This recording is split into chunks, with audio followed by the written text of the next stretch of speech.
Welcome to the Houston Roundball Review takeover of the lunch break, powered by JM&E. I am, of course, KG Chris Gardner, owner of the Houston Roundball Review. You're watching this show. Thank you, first of all, for joining me on the lunch break, taking time out of your lunch break to join me. You're watching on Facebook, Twitter, Twitch, Fire TV, YouTube, of course, on the Houston Roundball Review YouTube channel, but also on Roku. Yes, Roku via the BS3 network. Just go to Roku, download the BS3 app. Don't have it? You can go to bs3network.com or bs3tvlive.com. Man, gonna have an action-packed 55 minutes or so. Already had an action-packed hour and last 2 hours. Morning to you, Mr. Tran, chiming in from, I believe you're on the West Coast right now. Thank you very much, as always, for taking time out. Going to talk some Rockets drafts, some Cougs, some Pistons. I don't know what my team is thinking. I'll get on that in a second. But within the hour, I wrapped up an interview with Mr. Dan Friel, one of the co-founders of TBT. TBT stands for the basketball tournament. So after this show is done, you can go watch that interview with Mr. Friel, between me and Mr. Friel. And he talked about a few things. Ticket sales are not going great, Coug fans, for the Forever Cougs team, which is hosting the Houston Regional at Fertitta Center. But you have time to buy tickets. The games start July 13th, Friday at Fertitta. So buy tickets. We're kind of slow. Me and my alums are kind of slow and waiting to the last minute to buy tickets and support our Cougs. But we're going to talk about that.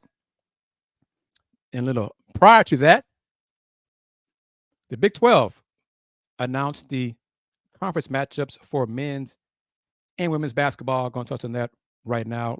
Rex 32, how are you? Thank you for chiming in. And as well, some info courtesy of colleague Joseph Duarte, because last Thursday at this time, the news had not happened yet that Chris Pesman would be fired as AD of the University of Houston Athletics. So we're going to touch on that as well. And also, we did a great job, I think. Me, Andy, Dayon, Joseph, and Ryan Monso joined us for Let's Rage Cougs later last Thursday. So if you have not watched that show, watch that show, the edition of Let's Rage Cougs, as we discussed a lot of the angles, pros and cons, about the athletic director job for the University of Houston. First up, Big 12 men's basketball, women's basketball conference opponents. Mr. Tran, Rex 32. Take a look. These are the conference opponents for UH women's hoops and UH men's hoops. The women's teams only play 18 conference games in Big 12 play. The men's teams will play 20 conference games in Big 12 play. So you see the home and away first up for the Houston Cougars women's team. They will have home and away with Baylor, UCF, and Texas Tech. And then home games, one each against Arizona, Arizona State, Kansas, Kansas State, Oklahoma State, and West Virginia. Then they'll go on the road and face these teams one each: BYU, Cincinnati, Colorado, Iowa State, TCU, and Utah. So you look at it there. 6 games home and away, 2 with Baylor, 2 with UCF, 2 with Texas Tech. I may see 2 wins out of those 6. The home games against Arizona, Arizona State, Kansas, Kansas State, Oklahoma State, West Virginia. Maybe 2 wins out of that. Maybe. And then road games, BYU, Cincinnati, Colorado, Iowa State, TCU, and Utah. maybe 2. Maybe. So add it up, maybe 6 wins, 6-12 for Coach Huey in his last year as head coach of the Houston Cougars women's basketball program. I hope. His contract ends May 31st, 2025. Big Thrillo. Going to talk some TSU athletics in this show today as well. Men's hoops made 2 signings and announced a contract extension for Dr. Kevin Granger as well. Also on the screen on the slide, we can get into the good news, the better program of Houston Cougars basketball. Men's team, home and away. So this is 2 matchups each.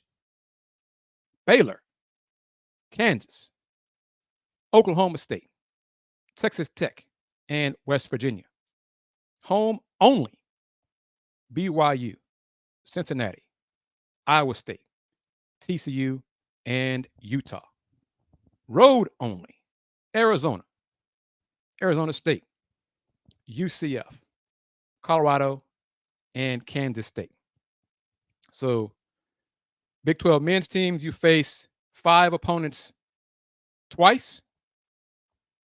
Then you have 5 opponents you face at home once, and 5 opponents you face on the road once, for a total of 20 Big 12 games. So out of those home and away matchups, those 10 matchups, Baylor, Kansas, Oklahoma State, Texas Tech, West Virginia, let's say 7-3, maybe 7-3, 8-2. Home only, BYU, Cincinnati, Iowa State, TCU, Utah. At worst, probably 4-1. Then away only, road only, Arizona State, UCF, Colorado, Kansas State. Let's say 3-2. So what is that? At worst, 14-6, 15-5, something like that.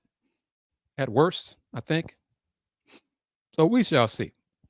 But a far, far cry between men's hoops and women's hoops on the Houston Cougars campus. We all know it. Y'all know how I feel about the women's basketball program. Again, his contract is up May 31st, 2025. That should be it. 11 years under his tenure. Barring some miracle, the team won't go to the tournament. That'll be 11 consecutive years for the Houston Cougars women's basketball program not reaching the NCAA tournament. That's it. Nothing else to be said. But as Rex says, Tran, don't be so high on Cordell Jefferson.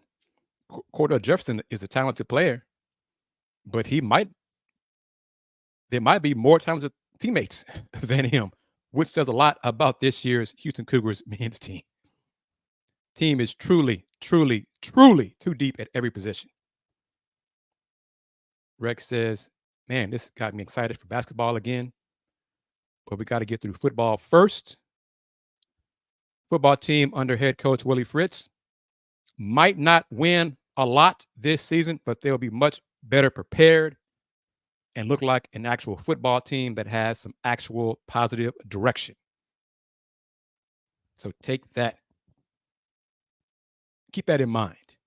So the losses might be the same as last year, but the team will be in much better going forward. And I think, what is it? As of June 26th, 247sports.com, their composite football ranking, recruiting rankings for college football. Coach Fritz in the class of 25 is ranked in the top 40 already. Ranked 39th, I believe. 39th. Rex 32. Off the top of your head, I'm asking you because I don't remember. Do you remember where the Cougs were ranked in football under the previous regime? I don't believe it was as good as 39, and that's national. 39. national 39th in recruiting. Rex coming with the 109, the previous regime, 109. 39, 109. That's a little bit different there, isn't it, Rex, Tran, Thrillo, and everyone watching on Facebook, Twitter, Fire TV, YouTube, and Roku? It's a little bit different. And as Rex says, Fritz doing well with recruiting, and he hasn't even coached a game yet. Okay? The foundation, Coach Fritz is building a foundation of a successful football program. So that is something to be happy about, to look forward to. But I'm going to say this. I mean, I'm not in charge of marketing or anything of that sort. Buy your tickets. Buy your tickets. Support your alma mater. Buy your tickets and show up to the games, the home games, or some road games if you want to, if you're able to do that. Support the football program. The football program, football makes college sports tick-tock, makes the world go around. The Cougs are lacking in athletic budget. It's part of that is football ticket sales. Speaking of it, salute to you, Rex, and your family. Rex says his family and him will be there. Joseph Duarte wrote, I think it was yesterday in the Chronicle, about 5 things the new AD should focus on. I'm going to focus on one of them, a specific one. What's on tap for UH's next athletic director? Donor growth. One of the major reasons for Pesman's dismissal, according to a source, and JD and I probably don't have the same sources regarding this, but I heard the same thing, was his inability to make significant progress in fundraising and corporate sponsorships. In the most recent filings for 2023, UH lagged in both areas, with $10.1 million in donor contributions and $5.65 million in corporate sponsorships, according to the Knight Commission, which compiles data from revenue and expense reports colleges file annually with the NCAA. With only a handful of donors in position to contribute significant gifts, even Tilman Fertitta has his limits. UH needs to expand its donor base. I'm going to stop right there. That's one of the things all 5 of us touched on, harped on in last Thursday's Let's Rage Coogs. I've said it on this show. I've said it on other shows, platforms. UH has to expand its donor base. Stop relying on Tilman. Stop relying on Mattress Mac. There are other alums who have money. The pockets might not be as deep as Tilman's and Mac's. So what? You reach out to them, ask them to contribute and support their university. Those dollars add up. Don't have the mindset, well, they're not a millionaire, so they can't help us.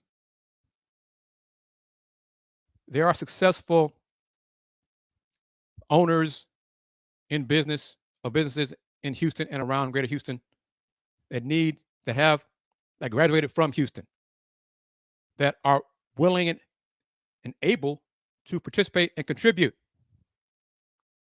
But if you don't ask them, if you don't talk to them, if you don't communicate with them, or worse yet, if you alienate them and have pissed them off over the years, then you have to mend those fences and work with them and massage their egos and help them and ask them to come back and support the University of Houston. It's not just Tilman. It's not just Mac. Thurlow's right. Tax write-offs. And the same can be said for just about every Houston area university. The alumni support for all our local schools is poor. UH, TSU, Rice, Prairie View, HCU. I don't believe any of those five are doing a great job in terms of donor contributions and corporate sponsorships. All five can do better, need to do better, should do better.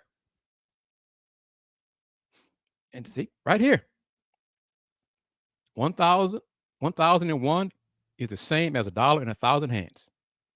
That money adds up. $10 here, 50 here, 100 here. There are, I think nearly 300,000 UH alums in Greater Houston. Living alums in Greater Houston. If they, on average,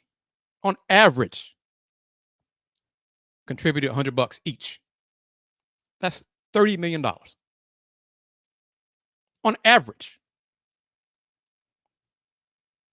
That's a little bit more than $9 a month. A little bit less than $9 a month. Think about that. So back to what JD wrote.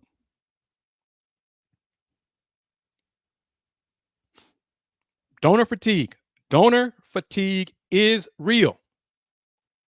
As fans who are already asked to pony up for pricey season tickets, and honestly, Houston tickets aren't that pricey, football tickets, but they're also being asked to foot the bill to build, maintain facilities, and now contribute to NIL. With an older fan base, UH officials need to shift the focus to engaging a newer and younger demographic of potential donors. And this point here, Joseph mentioned on the show last Thursday. And he's on point.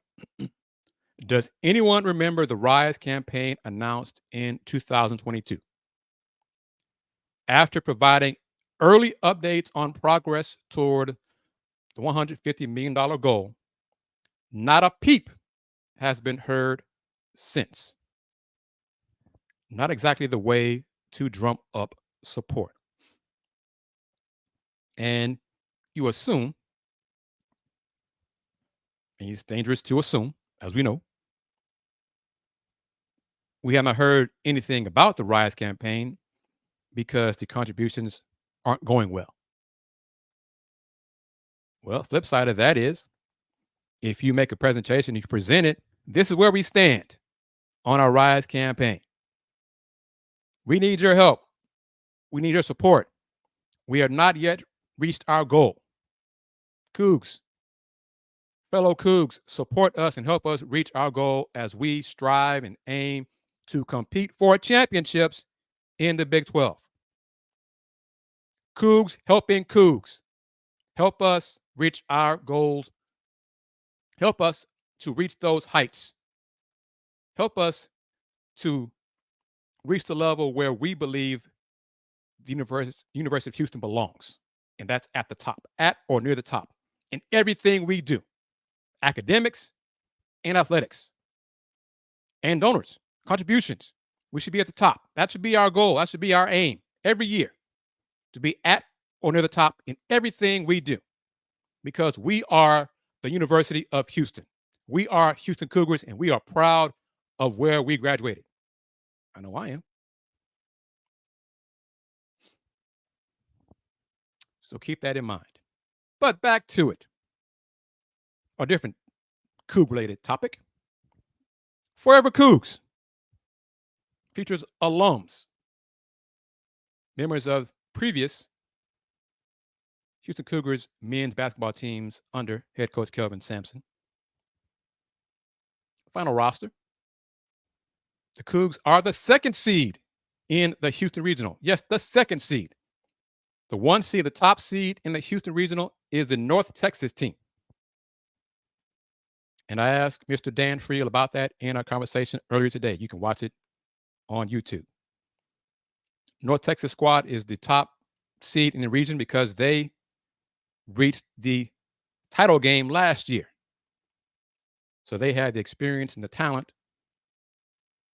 So they deserve that 1 seed. So keep that in mind. But Forever Cougs, the 2nd seed in the Houston Regional, is organized by former Houston men's basketball director of ops, Ms. Shu Nega. Shu, at one point, he was in Utah working in the Jazz organization. So I'm assuming he's back now. I think I saw him on campus not too long ago. But the team is coached by former Cougar Lawrence Pay. Forever Cougs' current roster includes Fabian White, Justin Gorham, the Godfather, Galen Robinson Jr., the godfather of Kelvin Sampson's Cougars, Galen Robinson Jr., Devin Davis, Rob Gray, Wes Van Beck, Devontae Pollard, Eric Weary Jr., Tayshawn Thomas, and from Tulane, Melvin Frazier. So a little bit of a curveball there when I saw Melvin's name. Melvin can hoop. He hooped at Tulane. He hooped in college. But a different mix of names there, and that's the current roster. And Justin's asking, and let him know. Thank you, Justin, for watching, chiming in. Forever Cougs is one of the teams participating, one of the 64 teams participating in the TBT, the basketball tournament, which consists of the Elam Ending. The winning team will receive $1 million. $1 million. Justin, we have time after this show. You can watch my conversation with one of the co-founders of TBT, Dan Friel. But the games for this tournament taking place in July, so next month, in a few weeks, will be available for free on the website, thetournament.com. And some games will also be on linear TV, the Big Ten Network, Fox Sports, FS1, and maybe FS2. The regional sites are, let's see if I still have it here in my notes. There are 8 regional sites. 4, like Houston, start on July 19th. Those dates are July 19th through 23rd. And then 4 start on July 20th through July 24th. Regional sites: Butler, Cincinnati, Houston, and Lexington. Those all host games beginning on July 19th. The other 4 with games starting on July 20th: Dayton, Louisville, Pittsburgh, and Wichita. And these games feature players, alums of their schools, respective schools, for the most part. So a lot of the guys on Forever Cougs played with the Cougs. A lot of guys who played on the Louisville squad played for the Cardinals. Kentucky has a squad. So it's a lot of alums. A few of the names you can recognize in the competition. You saw these guys hoop in college. And some of them are still playing ball overseas professionally and have gotten better since you saw them hoop in college. So keep that in mind. Rex says the ticket prices for the TBT games at Fertitta Center are very affordable. I'm going to be there. Yeah, that's why one of the reasons why I'm doing this is promote. I don't know about promote, but I know the UH account tweeted that Forever Cougs roster was finalized and the schedule was finalized. So it's got to walk a fine line. So yeah, they got to walk a fine line of promotion, I think. But these are alums and not current players, so it shouldn't be too much of an issue. But that's one reason why I'm trying to do this and why I talked to Mr. Friel. No, it's not really about them getting looks for the NBA. It's competition. This is the 11th year of it. of TBT. And I think the first year might have been just online. Maybe the championship game in that first year was on ESPN, ESPN2. But the previous 10 years, the games were available on ESPN. I know that the title game, ESPN, ESPN2. This year, the games are available on the website, but also on Fox, FS1, Fox Sports, FS1, and even the Big Ten Network. So there are guys like Dejan Giroux was one of the Cougs who was committed earlier to be on the team, but Dickey is I think he's really trying to get back to the NBA, and he may have a summer league roster spot with an NBA team. That's why you did not see him. I'm assuming that's why you didn't see him among these 10 names. So not all these guys are going to try to go to the NBA. They're making good money overseas. And I tell a lot of the youngsters, young fellas, y'all can make a very good living playing pro ball overseas. A six-figure living. So keep that in mind. Don't give up on your dream just because you didn't get picked in the NBA. You can do well overseas and have a long, successful career. But here's some more info. Forever Cougs will play Austin's own. That's the Texas alumni team at 8 o'clock on Friday, July 19th. If Forever Cougs advances to the second round, it's win or go home. They will face the winner of the Enchantment, the New Mexico alumni, and once a Bronco, Boise State alumni matchup at 6 o'clock on Sunday, July 21st. The Houston Regional Championship game is set for 8 p.m. on Tuesday, July 23rd. So that's the first game. The Cougs, as you see, are the 2 seed. The Forever Cougs are the 2 seed. Austin's own is the number 7 seed in the Houston Regional.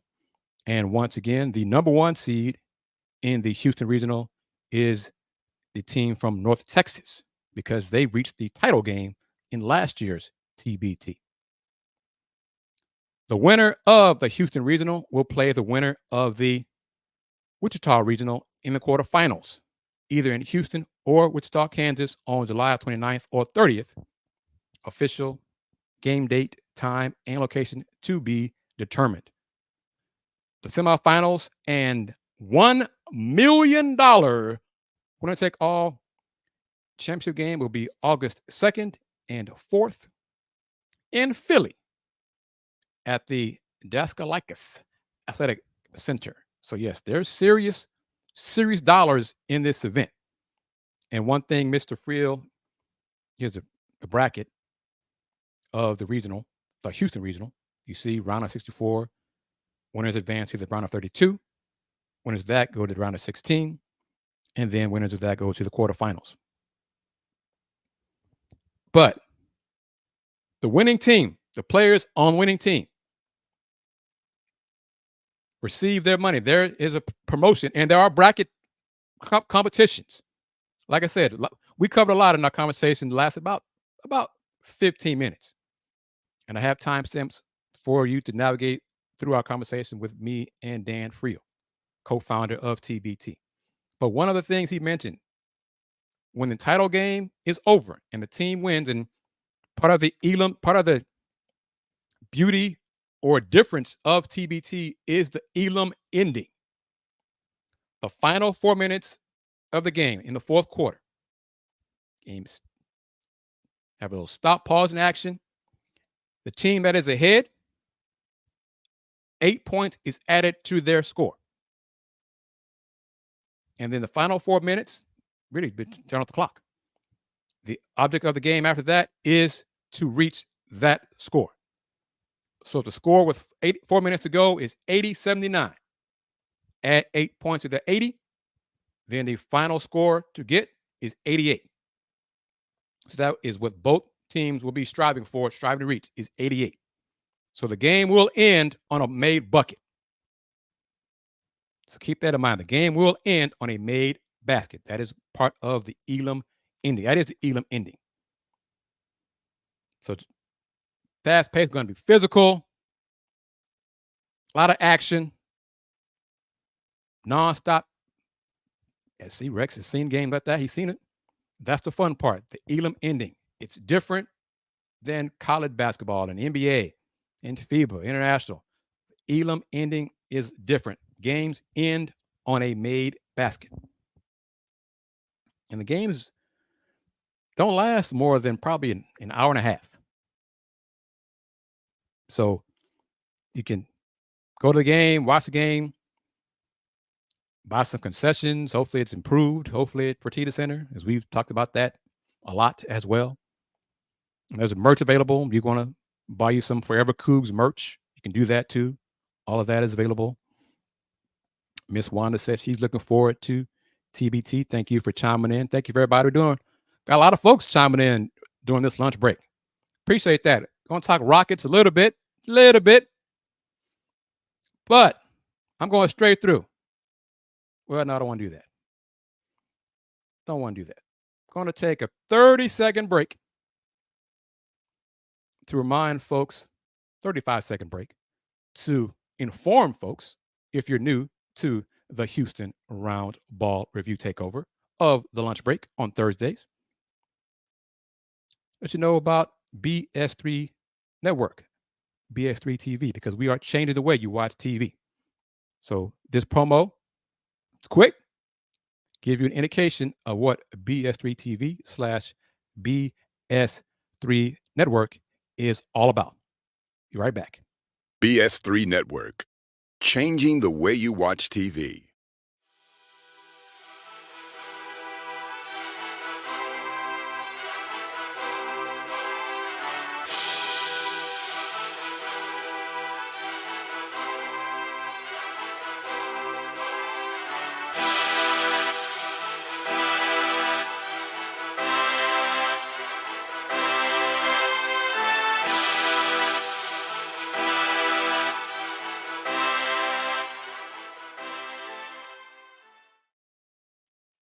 Welcome back to the Houston Roundball Review Takeover of the lunch break, powered by JM&E, courtesy of the BS3 Network. I am, of course, KG Chris Gardner, owner of the Houston Roundball Review.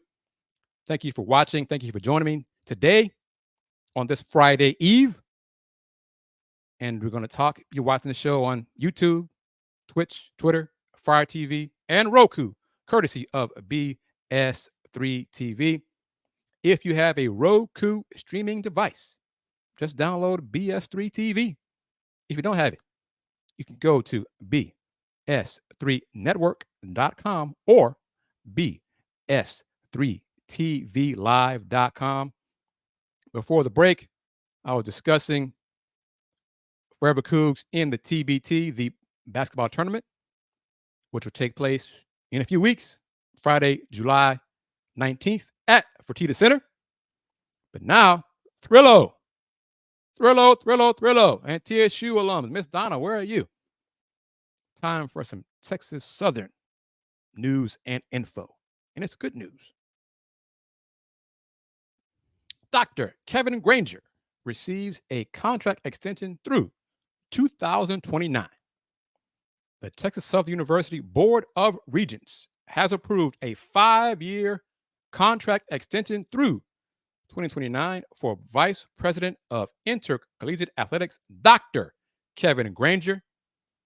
Dr. Granger, who has served as TSU's Vice President of Intercollegiate Athletics since 2018, has been affiliated with the university for 31 years. He hooped there long time ago as a student athlete, student asset, coach, and administrator. Quote, I would like to thank our Board of Regents and President Crawford for having the trust and belief in me to guide our athletic department, end quote. But he continues, Texas Southern has played a pivotal part in my life, and I'm honored to have the opportunity to keep building on the foundation.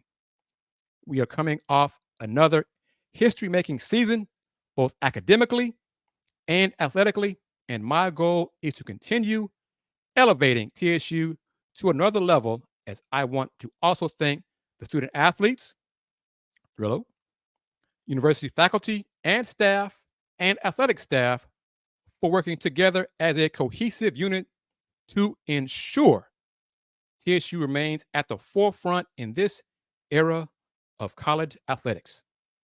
Under his watch, the department has continued to maintain its high standards academically in the academic performance rate, APR, and graduation success rate categories with record scores during his tenure. Rex 32 says, polar opposite of what's going on across the street. Congrats, Dr. Granger. Justin says, I'm for TSU and want them to do good. My mom and aunts went there, and my cousin Alexis, is a head volleyball coach there. And she just took over that job not too long ago. Small world. For the second time in 3 years, TSU has won the SWAC's Academic Success Award, which is an award decided upon each member institution's collective ranking in the categories of highest 4-year APR average, highest single-year APR average, and highest graduation success rate. On the playing fields, Thrillo, TSU made history this past semester by capturing the 2023-24 Southwestern Athletic Conference C.D. Henry Award, which is presented to the top men's program in the SWAC. This also marked the second time TSU has been presented with this award since its inception in 1969. So salute to Dr. Kevin Granger, TSU Athletics, the university. I cover H-Town hoops. I cover H-Town teams here, part of the Houston Roundball Review Takeover. On the court, the teams. Thrillo, you know this. I saw you like these two. Just info. Alex Anderson has signed with TSU, 6'6" from Incarnate Word. Last season, 19 games played, 13 starts, 11 points per game, 47.3% field goal percentage. He only took 6 threes. In today's era of hoops, only taking 6 threes. Wow. 78.7 free throw percentage, 2.9 assists per game. Thrillo, 56 assists, 55 turnovers. Yeah, that's 1-1. Prior to that, 22-23 season at Alabama State, averaged 9.9 points, 4.5 rebounds, and 3.2 assists per game.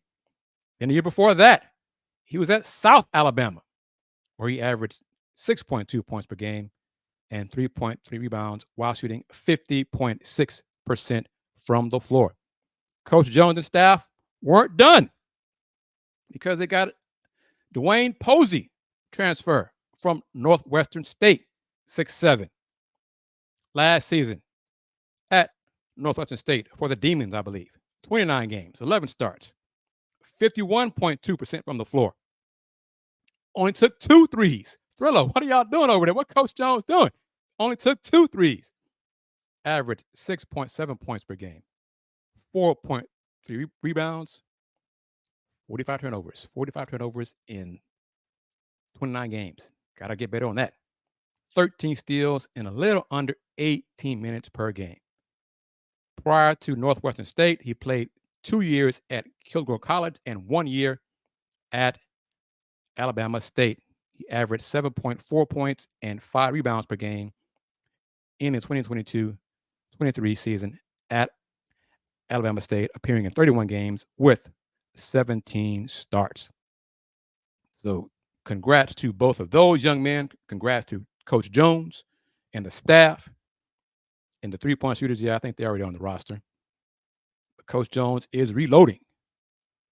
So look forward to spending some time over there at the H&PE Arena and watching the men's team and see if Coach Skeet and the women's team and her new players can get on winning track this season. The SWAC made it official. Has it made it official? I already knew about it, courtesy of Coach Skeet. Thrillo, I think you know this because I think you saw my chat with Coach Skeet. The SWAC conference games going to be a little different this coming season. Women's games will take place on Thursday and Saturday. The men's games will take place on Saturday and Monday. So Saturday will be a double hitter of SWAC action. But Thursday, ladies will be solo. And Monday, the men will be solo. So a little SWAC hoops tidbit for you right there. The Caitlin Clark effect is real, and it continues.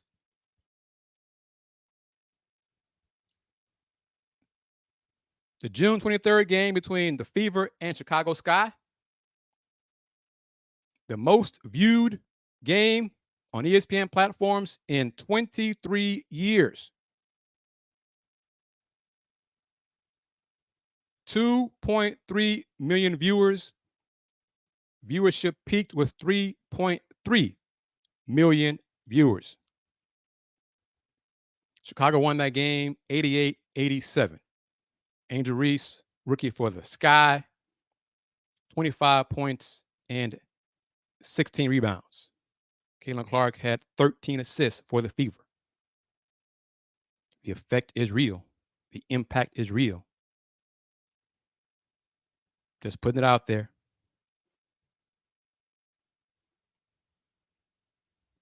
And yes, that is the new rivalry for the W. The current rivalry is probably in New York and Connecticut, East Coast, of course, Eastern Conference, and then also New York and Las Vegas Aces in terms of potential WNBA finals matchups. DPG, welcome. Thank you. No doubt. Y'all know I'd love for the comments or if a different name for the WNBA to return to Houston. No question. Come on now. Reese has something to do with that. Yes, no doubt. No question. But her impact is not as big as Caitlin Clark's. But the Caitlin Clark games, the viewership, I think for the Fever games, the percentage increase is massive. But the increase, there's also an increase for the other games, the non-Caitlin Clark games. So fans are watching the WNBA games on ESPN, ABC, ION, Amazon. More and more people are tuning in to watch the games, regardless of who's playing. So that is a great sign. And should be another note to Tilman and his folks. Get involved, man. Bring the W back to Houston. Come on. Side note, the Arizona hockey franchise ownership kind of flamed out. So it looks like there won't be any return of the NHL to Arizona. Phoenix Coyotes moved to Utah. And the owner of the Arizona franchise kind of finally realized that, yeah, it's not going to happen here. So an expansion opportunity for the NHL has opened up, Tilman. Work on that. Work your contacts. See if you can bring an NHL team and a WNBA team to Houston. And that way should be much, much closer to your goal, your dream of having Toyota Center or even a new facility have all those home dates booked. Just saying. All right. As Tran mentioned at the top of the show, as y'all know, the first round of the 2024 NBA draft took place Wednesday, June 26th. The Houston Rockets, with the third pick overall, selected Reed Sheppard. If you haven't seen it already on anywhere, but especially on the Houston Roundball Review YouTube channel. Arrows are not around. No, they're not. They're not playing downtown. But Rockets GM Rafael Stone had some glowing things to say about Reed Sheppard. Listen to these words. We kind of, at the end of our process, we ended up with Reed as the best player in the draft by quite a bit, the best prospect we thought. Again, not putting anybody else down, and it's obviously going to be incumbent upon him to bear all that out. And kind of the only guy that we were really focused on. So if he had not gotten to us, I think we would have probably traded down or out of the draft. But when we had the opportunity to pick him, we jumped on it. Vanessa Richardson. Oh, go ahead. It's okay if I follow? I didn't know. Yeah. Go ahead. Yeah, sorry. Why did you feel that way, that he was the best player in the draft? Yeah, I think he has a special, time will tell, right? It's I would say best prospect. But he just has a special set of skills. His shooting is historically great. And his feel for the game, his passing, his ability to get deflections. And he's an NBA athlete. Like he's not somebody who's under athletic. And so I like the IQ and feel, I think, is very real. And so there's just a lot to like. That's the answer. Thank you. Thanks, Tamara. Go ahead, Vanessa. Well, I was going to ask what about Reed made him your guy, but you kind of just answered it. So I guess my follow-up would kind of be the IQ piece of it. He just turned 20 years old. What about his basketball IQ kind of impressed you in the short time you've been able to get to know him? Yeah, he's a very nice kid. I've gotten to know him a little bit off the court, but yeah, I haven't gotten to his basketball IQ is from watching on film, and he makes the easy play easy. He sees the court really well. His decision making, his processing is really quick. Even as I think it's one of the reasons he shoots so well, because the game comes easy to him and he knows whether he's going to shoot early enough to be ready to shoot. His shot preparations like truly astoundingly good. So yeah, that's what we saw. And then defensively, a lot of stuff. He baits guys on defense. He picks up cheap steals. He can almost cheat the game a little bit through anticipation. And again, he's a really good athlete, so he doesn't have to just rely on his anticipation. He's able to couple it with some, with some athleticism. There you go, Rafael Stone with some glowing words about newest Rocket Reed Sheppard. Rockets selected Reed in the third pick Wednesday of the first round of the 2024 NBA draft. Round 2 will be in a few hours, I think 3:00 Central Time. We'll see where Houston's Jamal Shead goes. I think it's safe he'll be drafted today in the second round. If not, go the free agent route. Some comments I'll get to here. DPG says, family and I went to the Rockets draft event last night at GRB. It was fun, but long lines and not enough activities for the amount of people. That's surprising and disappointing. What did y'all expect? Rockets are hot right now. They're not the Texans hot, but they're hot. Popular. Rex, I've been hearing about the KD rumor, but I feel like this team have room to grow versus getting a player on the downslope. I agree with that. I think that's more of Tilman wanted a star, a mega star, and Coach Udoka really pushing for getting back to the playoffs now. Miss Wanda says she heard a report this morning that the Rockets, have been following him since high school. Yes, I heard that. Rafael said it during last night's media session. Yes. CA37, welcome to you. Klingon was on the radar, was on the Rockets radar, but it just came down. Rafael said that they just believe Reed is a better player, better prospect. Donovan Klingon was my choice, was my first choice when the Rockets landed the third spot in the lottery.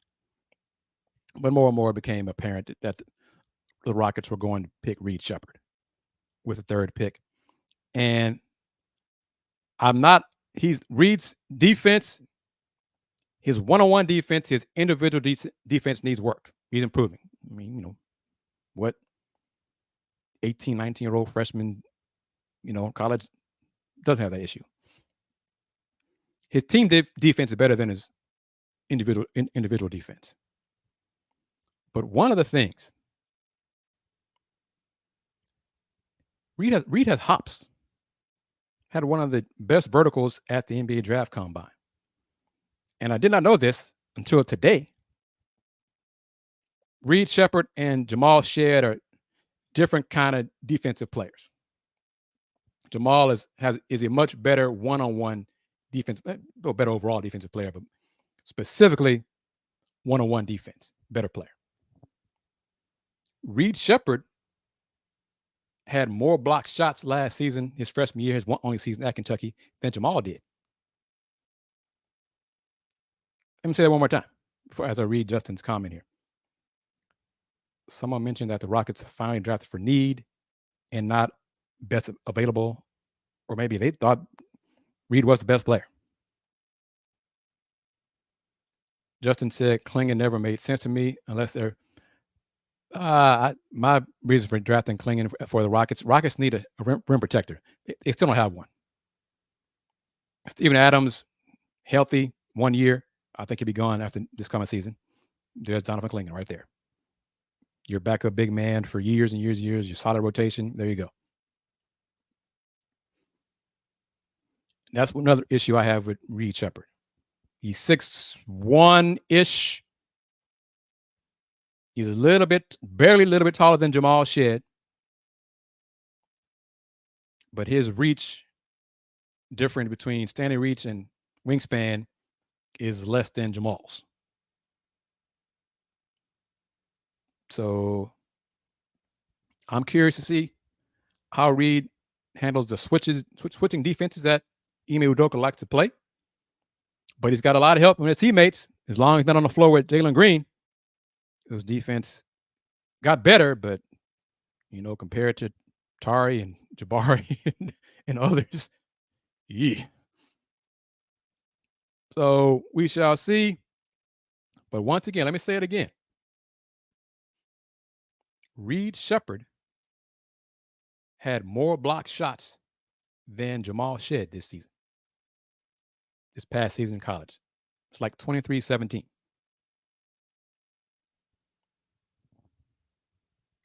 Think about that. That's kind of a surprise. Reed Sheppard had more blocked shots than Jamal Shead. You watch the Cougs play, you see Jamal blocking a shot one-on-one, his guy, man up, blocking shot, hustling after it, making hustle plays, things like that.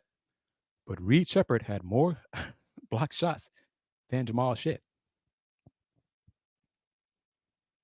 Yep, and salute to Jalen Green for being at the draft. Posted a picture of JG with Reed after Reed was selected. Posted it on the Houston Roundball Review community tab on YouTube, but also on Houston Roundball Review on Instagram. Give me some water out of my Houston Roundball Review mug. Click on that shop button.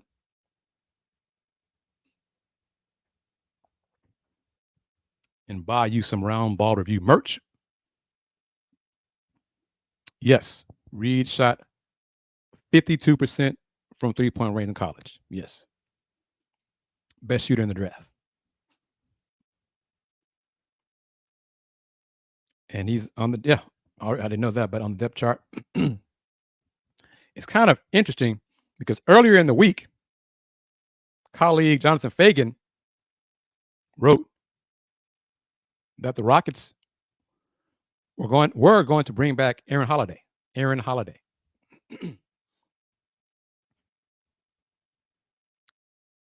Well, if you do bring him back, then where's Reed going to be on the depth chart? I mean, Aaron Holiday is not really a point guard. Okay, he's an undersized scoring guard. But do you really need Aaron Holiday if you have Reed Sheppard? And clearly, Reed is a rookie. Okay, I am not expecting him to set the world on fire in November. But I like that comparison. A Brent Price type player. I don't remember Brent having the hops that Reed has, but Bobby, thank you for chiming in on this edition of the Houston Roundball Review Takeover, powered by JM&E. Bobby mentioned this on Folks Talking Sports on Monday, earlier this week, with me and Willie Gibson. He would have preferred Donovan Clingan because of Reed's size on defense. Like he's not tall. He does not have long arms. The Rockets still, in my opinion, do need a rim protector. But Rafael Stone believes, he said it, they had Reed as their top overall prospect on their draft board. The analytics teams love Reed Sheppard. The teams who are not as big in analytics don't love him as much. We shall see how it all plays out. The Rockets had a need for shooting. Reed Sheppard meets that need. We'll see how it fits defensively. That was one of my biggest issues for him was his individual defense. His lateral quickness is not great. So his, point of contact defense, head-to-head, straight-on defense is not great. Hell, I'm not even sure if it's good. But off-ball defense, playing the passing lane, things like that, he's good at. But he's also a winner. He's smart. And he does not hurt his team. He makes the right plays. He's in position. He's in the right spots. He anticipates well. So we shall see how it all plays out. Round 2, Rockets have the 44th pick in the draft. Round 2 is in a few hours. Justin says, I guess they will try to find that rim protector in some league or other deals. Rockets aren't done making moves. But Rafael said he likes his roster, and he said he does not see the Rockets making, any major changes this summer. Of course, that could be just GM speak and raising the ante up for a team to make him a great offer. In these closing moments of this edition of the Houston Roundball Review Takeover, another example of the media group. Adolphus A.D. Moore has been approved to attend and cover the 2024 Pro Football Hall of Fame Enshrinement Week. That is another honor for the Houston Roundball Review Media Group. So one more time, y'all know a certain Houston Texan will be enshrined in August. A.D. Moore will be there representing the Houston Roundball Review Media Group. Correct. A.J. Andre Johnson is going into the hall, getting that gold jacket. So thank you very much for your time joining me on this edition of the Houston Roundball Review Takeover of the Lunch Break. Spread the word about this show. Spread the word about the BS3 Network. You can watch it on Roku. Watch it on Instagram and TikTok. Subscribe to this channel. Sign up to BS3 TV on Roku. Support the Roundball Review by spreading the word, by making a contribution, clicking that $, buying you a mug, buying you a cap, buying you a shirt, buying you a tank top, buying you a bucket hat, all those great things. And in closing, since 1994, the Houston Roundball Review, local name, global perspective. Everyone, take care. Peace.